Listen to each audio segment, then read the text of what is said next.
Orient bell tiles studio से आप देख रहे हैं एबीपी न्यूज। नमस्कार, मैं हूं आपके साथ शिरीन। आप देख रहे हैं न्यूज 10। बड़ी खबर दे दें, कटक T20 में भारत की शानदार जीत। दक्षिण अफ्रीका को 101 रनों से भारत ने हरा दिया है। तो इस वक्त की ये बड़ी खबर, कटक T20 में भारत ने शानदार जीत हासिल की है। 101 रन से हराया है दक्षिण अफ्रीका। 74 रन पर ही ऑल आउट हो गई। हमारे खेल संपादक जीएस विवेक इस पर हमारे साथ जुड़ गए हैं। जीएस विवेक, बड़ी और शानदार जीत भारत की। जी हाँ, बिल्कुल शिरीन। और सबसे इम्पोर्टेंट बात यह है कि T20 विश्व कप होने वाला है, भारत में खेले जाने वाला है।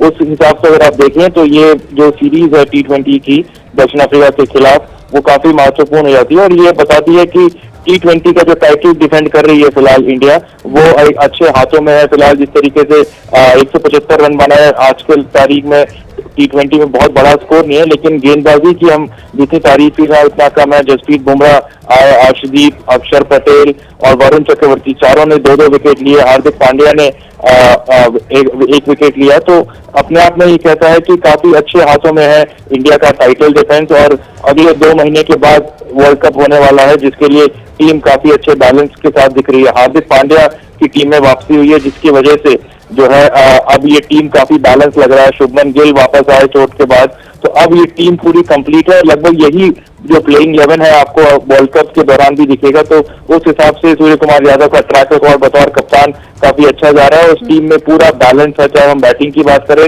या हम गेंदबाजी की बात करें।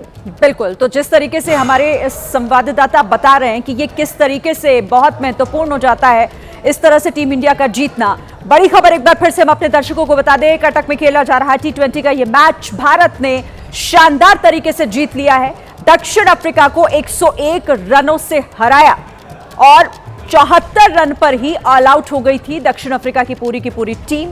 तो बड़ी खबर खेल के मैदान से और क्रिकेट प्रेमियों के लिए ये बड़ी खबर। अब जीएस विवेक, जिस तरीके से आपने शुरुआत में कहा कि ये वर्ल्ड कप के लिहाज से बहुत महत्वपूर्ण हो जाता है आज की इस जीत को देखना, हमारे दर्शकों को समझाइए कैसे। देखिए, वर्ल्ड कप जो है इंडिया डिफेंडिंग चैंपियन है, जाहिर सी बात है। और इस बार वर्ल्ड कप T20 का जो है वो भारत में खेला जाएगा। तो बहुत सारे फैंस को उम्मीद है कि एक बार फिर से भारत जीतेगी और अपने टाइटल को डिफेंड करेगी। आज तक कोई ऐसी टीम नहीं है जिन्होंने टाइटल डिफेंड किया हो T20 क्रिकेट में। तो भारत की तरफ से ये उम्मीद है। और जिस तरीके से इंडियन टीम खेल रही है, कोच गौतम गंभीर का रेड बॉल का रिकॉर्ड काफी खराब है, लेकिन व्हाइट बॉल की हम जब भी बात करें तो शानदार रिकॉर्ड रहा है गौतम गंभीर का। और उसी हिसाब से सूर्य कुमार यादव जो कप्तान है, उनका ट्रैक रिकॉर्ड भी काफी अच्छा है। भारत लगातार मोमेंटम बना के जीत रही है। अगर हम गेंदबाजी की बात करें तो जसप्रीत बुमराह, अर्शदीप सिंह, ये दोनों ही बहुत अच्छी गेंदबाजी कर रहे हैं। वरुण चक्रवर्ती, खासतौर पर भारत के पिचेस पर वरुण चक्रवर्ती, अक्षर पटेल की बहुत गेंदबाजी जो है काफी धारदार यहाँ पर साबित हो रही है। और हम बैलेंस की बात करें तो हार्दिक पांड्या जो चोट के बाद बाहर वापस आए हैं, उन्होंने इस टीम को अलग अंदाज से बना दिया है। हार्दिक पांड्या ने बैटिंग में आज जो अर्धशतक बनाया, उसकी वजह से भारत 175 रन का स्कोर बनाया। ये बहुत बड़ा स्कोर नहीं है, लेकिन अपने आप में ये बताता है कि बॉलिंग कितना ज्यादा यहाँ पर इंप्रूव हो चुका है, खासतौर पर T20 क्रिकेट में बुमराह, अर्शदीप, अक्षर और वरुण के होने से। यस, बहुत शुक्रिया आपका जीएस विवेक हमारे साथ जुड़ने के लिए और इस बातचीत के लिए। आगे बढ़ते हैं और अब बात करेंगे मध्य प्रदेश की, जहां प्याज के आंसू रोते किसानों के कई वीडियो सामने आ रहे हैं। अगर उन वीडियो में कैद हालात को आप देखेंगे तो आप भी परेशान हो जाएंगे, क्योंकि उनकी मेहनत की कमाई का कोई मोल ही नजर नहीं आ रहा। इसीलिए किसान सड़क से आने जाने वालों को मुफ्त में प्याज देते दिखे। सैकड़ों थैलों में 5-5 किलो से ज्यादा प्याज भरकर बांट रहे थे और इस तरह अपनी पीड़ा दिखाने की कोशिश कर रहे थे। इन किसानों ने अपनी मेहनत की कमाई को खेत से लाकर सड़क पर डाल दिया। किसानों का जिन जानवरों से दिन रात फसलों की रक्षा करते रहे, जब उचित दाम नहीं मिला तो नीमच के किसानों ने उन्हें भी खेतों में छोड़ दिया। लागत नहीं निकल रही, इसलिए हमने मवेशी छोड़ दिए खेत में और सारी फसल को नष्ट कर दिया हमने। सरकार तक अपनी आवाज पहुंचाने के लिए मंदसौर में प्याज की अंतिम यात्रा तक निकाली। ऐसी तमाम तस्वीरें मध्य प्रदेश के सीहोर, नीमच, मंदसौर से आई हैं और हर वीडियो में प्याज के किसानों का दर्द है। प्याज का उचित दाम नहीं मिलने से वो खून के आंसू रो रहे हैं। ये अपमान है उस अन्नदाता का जिसको डबल इनकम का वादा किया गया। किसानों का कहना है कि 1 एकड़ में प्याज की खेती और उसे बाजार तक ले जाने में कुल 70,000 रुपए की लागत लगती है, लेकिन बाजार में दाम सिर्फ 4,000 रुपए लगते हैं, यानी 66,000 रुपए का सीधा नुकसान। और ऐसे में प्याज को फेंकने बांटने के अलावा कोई और उपाय नहीं है। लेकिन मध्य प्रदेश के कृषि मंत्री को इससे कोई फर्क नहीं पड़ता। क्योंकि आवक अच्छी हुई है इसलिए फेंक रहे हैं ना। आवक तो अच्छी हो रही है और कांग्रेस के राज में तो प्याज होती नहीं थी। इधर बिहार के किशनगंज में बुलडोजर एक्शन के खिलाफ दुकानदारों में काफी गुस्सा दिखा। नाराज लोगों ने बुलडोजर के ड्राइवर और नगर परिषद के कर्मचारियों के साथ मारपीट की। पहले बुलडोजर को रोका, फिर लाठी से मारने लगे।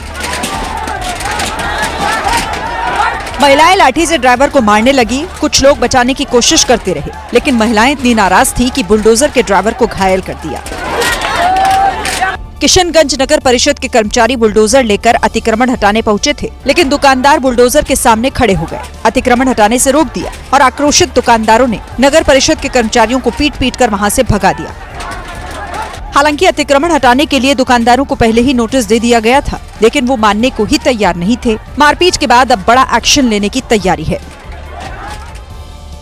आंध्र प्रदेश के गुंटूर में पुलिस ने ड्रोन की मदद से जुआरियों को पकड़ा है। इसके लिए पुलिस ने ड्रोन के साथ जंगल में घुसपैठ की और अंदर गैर कानूनी काम कर रहे लोगों को फिल्मी अंदाज में एक्सपोज किया।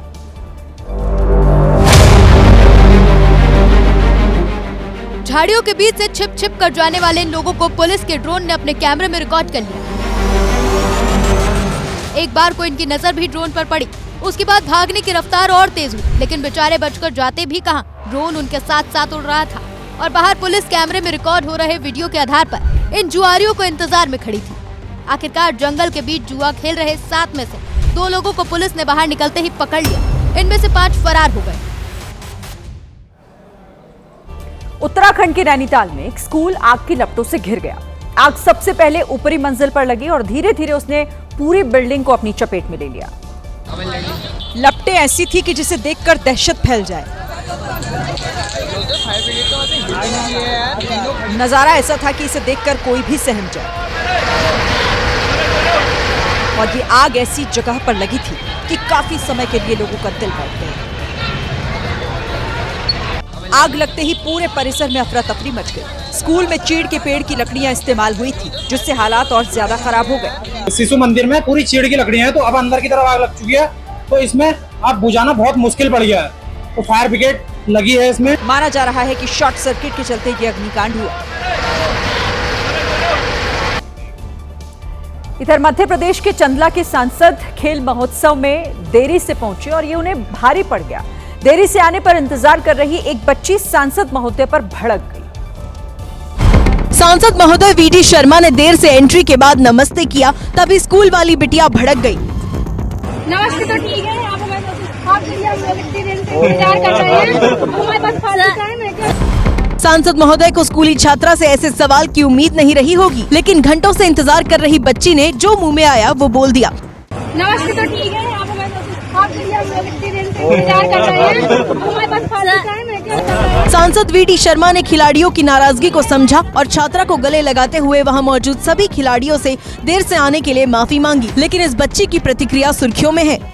नमस्ते तो ठीक है, आप इंतजार कर रहे हैं, हमारे पास फालतू टाइम है क्या? उत्तराखंड के उत्तरकाशी में गंगोत्री राष्ट्रीय राजमार्ग पर सड़क चौड़ीकरण को लेकर विरोध बढ़ गया है। हर्षिल में ऑल वेदर रोड के नाम से कटने वाले देवदार के पेड़ों को बचाने के लिए लोगों ने मुहिम शुरू की है, जिसके लिए देश के अलग अलग हिस्सों से पर्यावरण प्रेमी गंगोत्री राष्ट्रीय राजमार्ग पर पहुंचे और देवदार के पेड़ों पर रक्षा सूत्र बांधकर उन्हें संरक्षित करने का संकल्प लिया।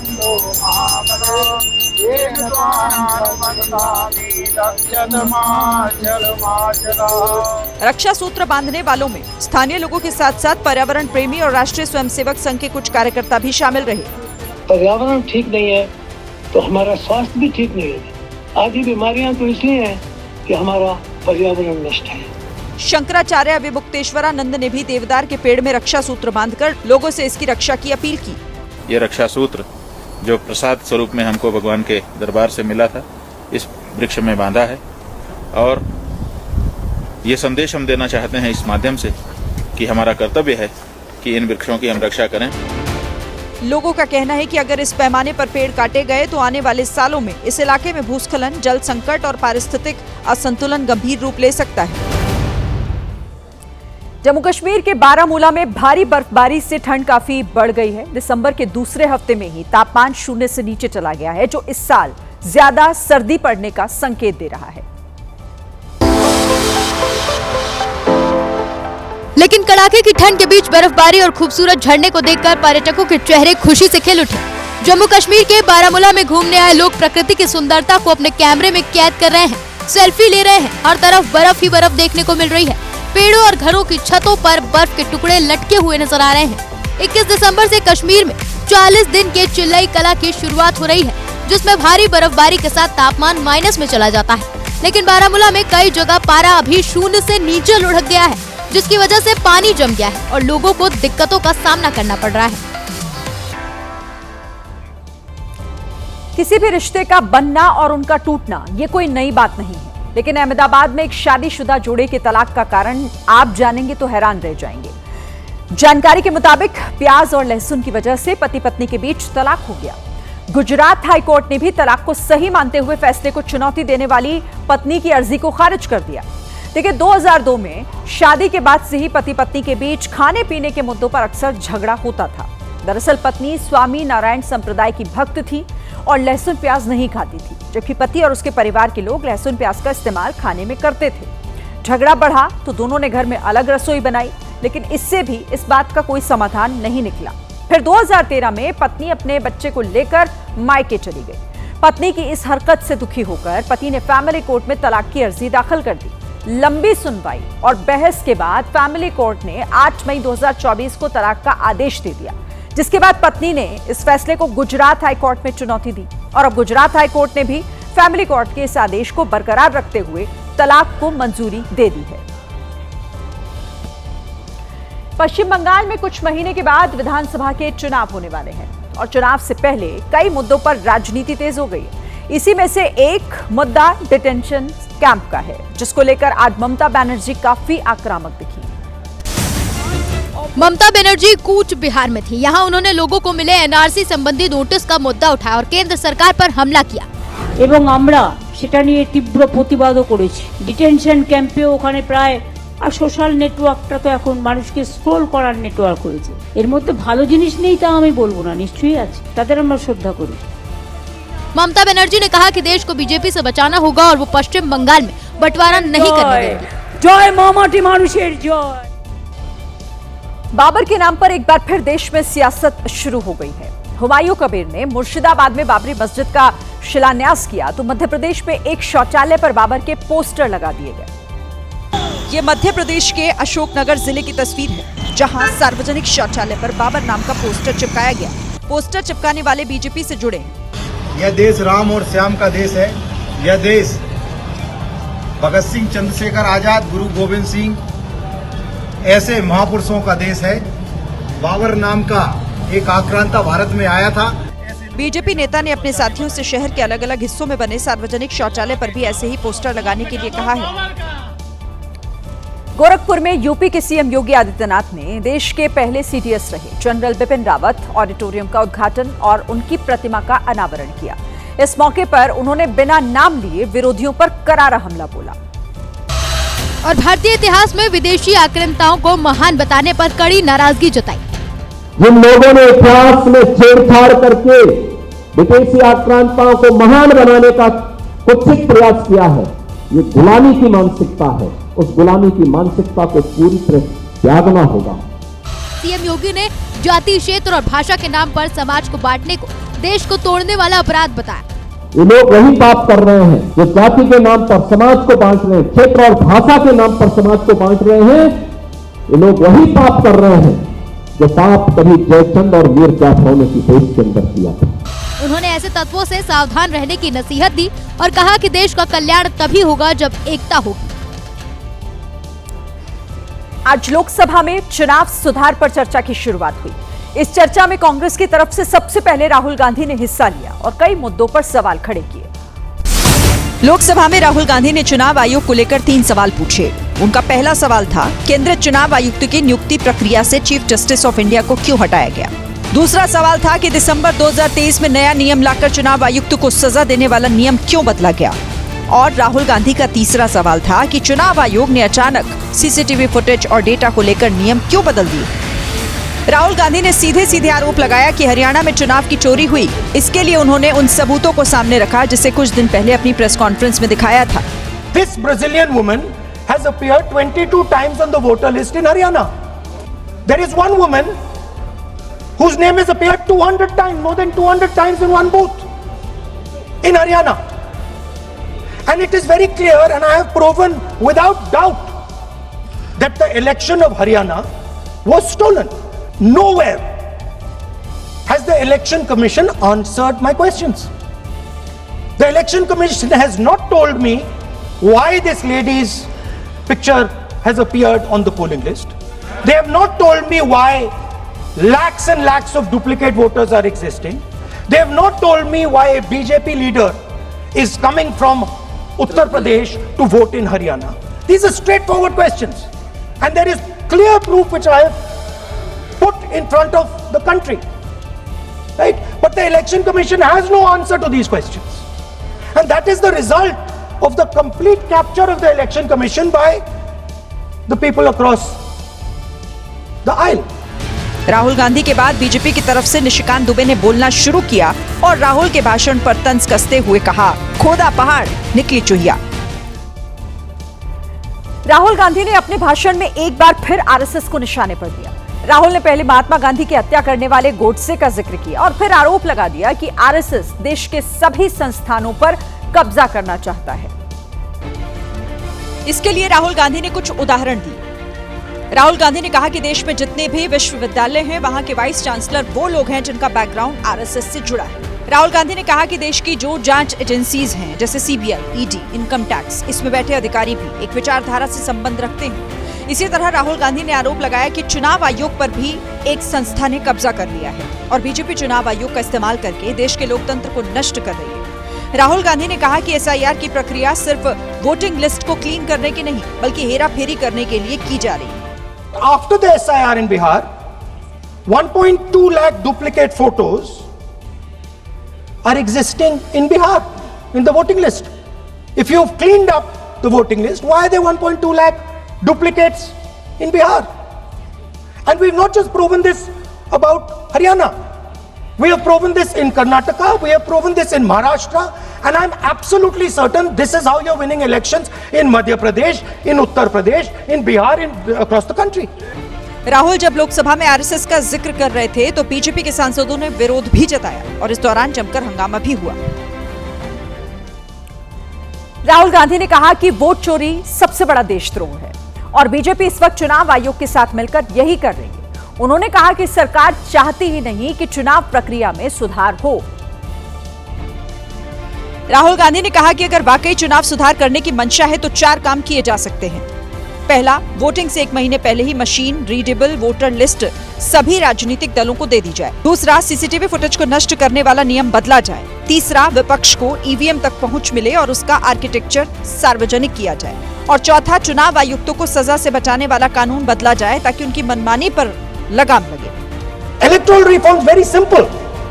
The point is nobody wants to do it. The government doesn't want to do it. Rahul Gandhi ने सवाल पूछा कि आखिर ऐसे कानून बनाए ही क्यों गए जिसके तहत चुनाव आयोग 45 दिनों में ही सीसीटीवी फुटेज डिलीट कर सकता है। राहुल गांधी के आरोपों पर बीजेपी आग बबूला हो गई। पहले संसद में ही राहुल पर पलटवार हुआ और उसके बाद सोशल मीडिया पर लंबा चौड़ा जवाब दिया गया। राहुल के बाद बोलने के लिए खड़े हुए निशिकांत दुबे ने आपातकाल से लेकर कई मुद्दों का जिक्र किया और इतिहास के पन्ने पलटते हुए कांग्रेस को कटघरे में खड़ा किया। ये चुनाव आयोग की बात करते हैं। इस देश का पहला चुनाव कमिश्नर सुकुमार सेन, जब वो रिटायर होते हैं तो उसको सूडान का ये राज्यपाल बना देते हैं। वीएस रमा देवी जब रिटायर होती है उसको हिमाचल का गवर्नर बना देते हैं। टीएन शेषन जब रिटायर होते हैं तो उसको अहमदाबाद में भारतीय जनता पार्टी के खिलाफ कैंडिडेट बना देते हैं। और एमएस गिल जब रिटायर होते हैं तो वो इस केंद्र के मंत्री 10 साल तक इसी सदन में रहते हैं। इधर बीजेपी ने सोशल मीडिया के जरिए राहुल पर पलटवार किया और पूछा क्या राहुल गांधी किसी ऐसे चुनाव आयुक्त का नाम बता सकते हैं जिनका चयन मुख्य न्यायाधीश या विपक्ष के नेता वाली समिति द्वारा किया गया हो? इधर संबित पात्रा ने कहा कि राहुल गांधी ने इंग्लिश में भाषण इस वजह से दिया ताकि विदेशों में भारत का चुनाव आयोग बदनाम हो सके।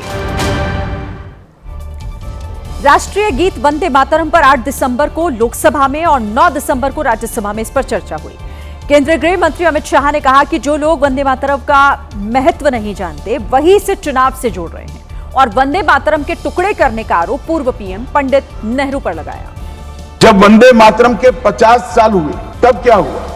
वंदे मातरम के 50 साल हुए, देश आजाद नहीं हुआ था। अमित शाह ने आरोप लगाया कि पूर्व प्रधानमंत्री जवाहरलाल नेहरू ने वंदे मातरम की स्वर्ण जयंती पर इसी गीत को तोड़ने का काम किया। और वंदे मातरम की स्वर्ण जयंती हुई 1937 में। तब जवाहरलाल नेहरू जी ने वंदे मातरम के 2 टुकड़े कर उसको 2 अंतरों तक सीमित करने का काम किया। शाह ने आरोप लगाया कि जिस वक्त वंदे मातरम का बखान होना चाहिए उस वक्त कांग्रेस ने तुष्टीकरण की राजनीति की। 50वें पड़ाव पर वंदे मातरम को सीमित कर दिया गया, वहीं से तुष्टीकरण की शुरुआत हुई और वो तुष्टीकरण जाकर देश के विभाजन में पल गया।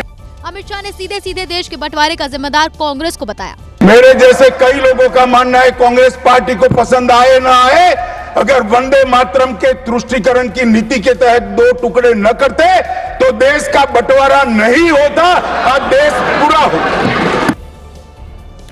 अमित शाह यही नहीं रुके, उन्होंने आरोप लगाया कि वंदे मातरम को लेकर सिर्फ नेहरू ने तुष्टीकरण की राजनीति नहीं की, पूर्व प्रधानमंत्री इंदिरा गांधी ने भी इस गीत का सम्मान नहीं किया। जब वंदे मातरम 100 साल का हुआ तो पूरे देश को बंदी बना दिया गया। सबको था कि 100 साल मनाए जाएंगे, मगर 100 साल हुआ तब वंदे मातरम का महिमा मंडन का सवाल ही नहीं था, क्योंकि वंदे मातरम बोलने वाले जो सारे लोग थे उनको इंदिरा जी ने जेल में बंद कर दिया। अमित शाह के बाद कांग्रेस के अध्यक्ष मल्लिकार्जुन खड़गे ने वंदे मातरम पर अपनी बात रखी और कहा कि वंदे मातरम को आजादी का नारा बनाने का काम कांग्रेस ने किया। इस गीत को कांग्रेस के अधिवेशनों में गाया जाता था। इसके बाद खड़गे ने बीजेपी से पूछा, क्या आप लोगों ने अपने पार्टी का कार्यक्रम शुरू होता या आपने पहले कर दिए थे? इसके बाद खड़गे ने वंदे मातरम के टुकड़े करने के आरोप पर पीएम मोदी और अमित शाह को घेरा। सर, ये बातें आप अब बता रहे हैं, जब आप मुस्लिम लीग के साथ मिलकर गवर्नमेंट किए, श्यामा प्रसाद मुखर्जी और मुस्लिम लीग मिलके आपने बंगाल में जो गवर्नमेंट की, कहां गया था देशभक्ति? मल्लिकार्जुन खड़गे ने असहयोग आंदोलन का जिक्र करते हुए सवाल पूछा। असहयोग आंदोलन छेड़ा तो लाखों कांग्रेसी स्वतंत्रता सेनानी भारत माता की जय, महात्मा गांधी की जय और वंदे मातरम का नारा लगाते हुए जेल जा रहे थे। आप क्या कर रहे थे? ब्रिटिशों के पास नौकरी कर रहे थे।